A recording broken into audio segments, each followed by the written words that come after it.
Yep, 3 more screaming topics. Good tips. Come all you moonshiners if you want to hear about the kind of booze that they serve around here. Well, welcome back. And yep, I'm George. Always here. I'm available to you. Of course, their email, phone number. You know the rules. Be polite. Be short. Hey, start your email off with Happy Distilling. If you're a subscriber, I mean, we're on the same sheet of music then. Skip that whole paragraph you were getting ready to write. All right. I am going to share with you some information about just 3 separate topics. I mean, this one here is going to be just a little bit more in depth, but these 2 are real simple, okay? Now, I want to talk really generally to the men out there. Come on, guys. You know what it's like.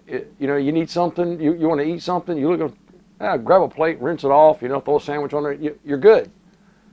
But it's almost unconscionable when it comes to distilling.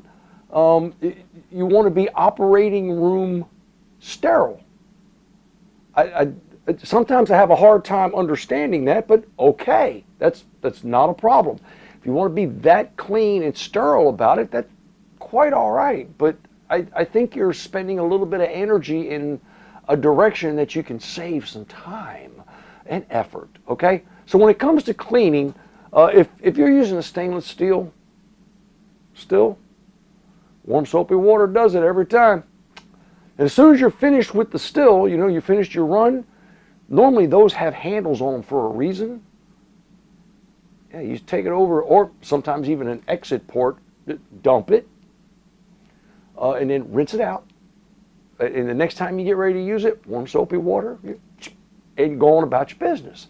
Now, if you've got copper in there, of course, you already know about our 551 mixture to clean copper. Soak that for a little while and then just rinse that off. You're good to go. Okay. Are we good with cleaning? I mean, so all of this, you know, I got to run a vinegar run through it, then I got to run a hot water run through it. Then I got to do all this stuff, and then I got to use Star San on it. I mean, all of that is really a bit overkill. Remember, you're going to be running this thing. Your head temperature you're looking at the beginning of a run in general is, depending on the sweet spot, it's going to be somewhere around 173 to 184, something in that.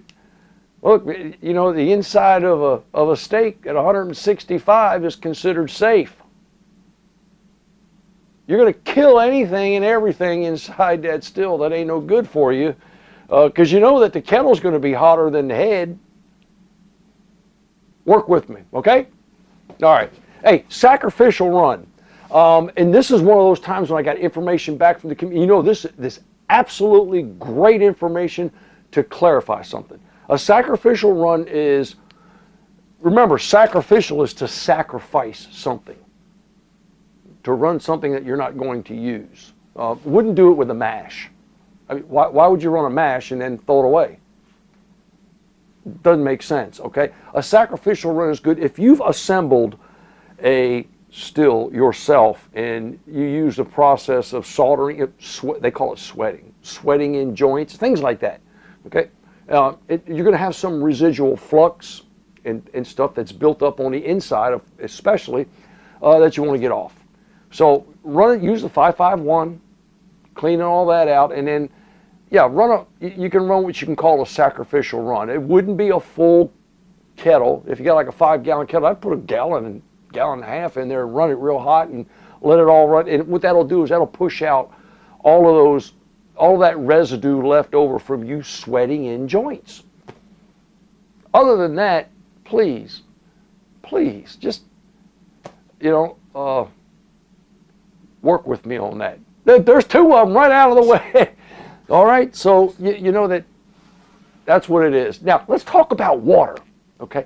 Because this is where most of us make our critical error, and it's really at the very beginning. It becomes very, very challenging if you don't anticipate or at least use enough.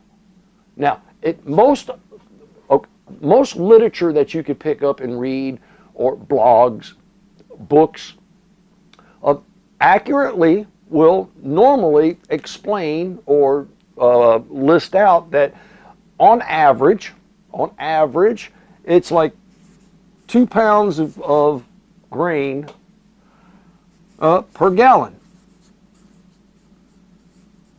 Okay? 2 pounds is just shy of a kilogram. No, yeah, it's just, because a kilogram is 2.2 pounds. Okay, so that's just shy of a kilogram.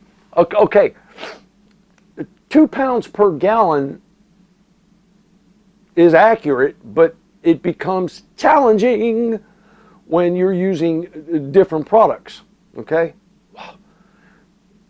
Follow this. This is the best way to explain this. You know that a 10% ABV in 5 gallons of water is the same thing as 5% ABV in 10 gallons of water. Make sense? Yeah, it's, you double the gallons, you half the alcohol by volume. So you got the same amount of alcohol, you just got more medium in which to remove it from. Now, this is my point, is that when you have a batch and you use, first of all, if you're using a flaked product, and flaked corn in particular has a tendency to absorb more water than crushed barley. It just does, because it's a steam-rolled process, so it will absorb a whole lot more water. So my rule of thumb is, if I'm using any flaked product, this becomes 1.25, about 1.25 pounds. Now, do I have more water? Absolutely. I'd rather have more water than not enough. How many times have you put together a recipe and then you look inside? See, we haven't even got to sparging yet, the rinsing process at the end. But you look inside your mash tun and you're like, wow, I followed the recipe exactly. And that's another one that kills me, is when it comes to measurements. Men will put together, you'll make gravy or a sauce or something like that. You go, oh, it says 2 ounces. Yeah. But when it comes to a recipe for distilling, you go, oh, 2 gallons? Ooh, and then you'll really get, look, when it comes to water, it's okay to have a little bit more water but it's not okay to have not enough. Look in your mash tun, you're like, it's like porridge. I mean, it's like really thick porridge. You're like, you need more water. The water is the medium that allows a lot of other things to happen. And without that, all you've got is a clump. So I like to use only 1.25 pounds per gallon, which gives me enough room to do a lot of other things. Do I need a little bit larger of a vessel? Normally, I'm using like 6.8 gallon bucket in a lot of cases, 7 gallon bucket, or I get that big mash tun, and it's just, I can't remember what size it is. It's probably about 7.5 gallons. But the point is that I've got enough water. Now, at the very end of that, if you're doing, because there's a bunch of different methods, okay, remember, technique is one thing, process don't violate. Technique is the way you do it. Whether you use a basket inside a mash tun and then raise that and allow the grains to drain, or if you do it in a bag and remove the bag, or you use a strainer and strain it at the end, makes no difference, all right? Some of those processes are a little bit easier than others. It depends on your process. Well, at the very end, you've got this liquid that's drained out. Now, if you started with 6 gallons of water with your recipe, and you're going to remove the grains, you're going to look down and you're going to go, wow, I've got 3 gallons. Well, guess where the rest of that water is? It's in those grains. Whether that's in a colander, whether it's in a bag, or whether it's in a strainer. Well, your challenge is to get that out. One of the easiest ways to get out, first of all, the fermentable sugars, is you can either use the liquid that's in there and pour that over that, but the best method is just use some warm tap water and start pouring it, and you're sparging. Now, it's rinsing. All right, and you rinse all of those off. Now, are you going to have water left inside those grains? Well, absolutely. You know, of course, you can squeeze the bag. You can squeeze it. You can push down. I got a tip for you.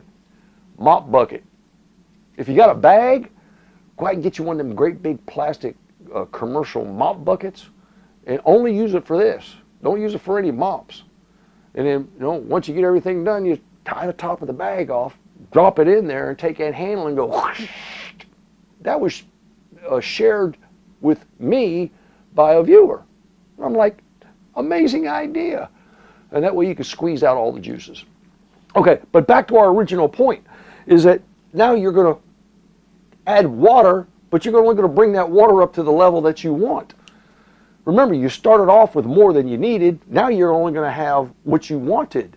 And if you wind up, if you're looking to make a 5-gallon batch and you wind up with 6.5 gallons of water, big deal. Your ABV is actually going to be the same. All you got to do is calculate that. That's easy. So it's 10% in 5 gallons. Now you got 6.5 gallons. It only measures out to be about 7.5%. It's the same thing as 10% in 5 gallons. Come on. It amazes me how often we will try to squeak out that last half an ounce, especially in making cuts. I don't want to lose anything. You're already making, out of a 5-gallon batch, in general, you're going to wind up, once cut down to 80 proof, you're going to wind up somewhere between 5 and 7 quarts. That's a lot of alcohol, my friends. And you're going to worry yourself over that ounce? Come on. Have we made sense yet so far? Look, it's always a pleasure to share with you. It's always a pleasure to be here. Please keep writing in, keep calling, keep sending those emails, because the sharing of information in this community has been widespread and is amazing.